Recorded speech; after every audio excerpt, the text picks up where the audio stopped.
Hello, madlang people, mabuhay! Hello mga kasimpol, kumusta na kayo dyan?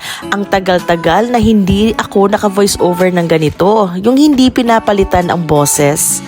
Oo nga pala, anong pag-uusapan natin today?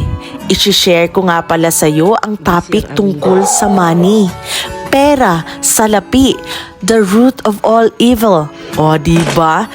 Naranasan niyo na bang manghiram sa taong alam niyong meron naman sila pero tinanggihan kayo?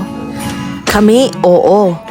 Kaya promise naming magkakapatid, kaming mag-asawa na talagang mag-iipon kami para in case may emergency na naman, lalo sa Pilipinas, ay meron kaming madudukot.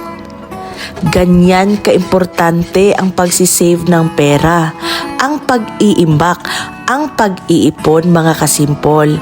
Kaya a piece of advice, kahit na 20 pesos, 10 pesos pa ang ipon ninyo, always nyo iisipin for the future yan. At eto nga po, kami nag-iipon para sa aming future bata. O, lalaki din siya. Kailangan mag-aaral ng college. So, syempre, mag-iipon muna. Sa ngayon, anak, i-enjoy mo muna ang lahat ng mga laruan mo, ha? At bawal muna ang boyfriend. Say hi!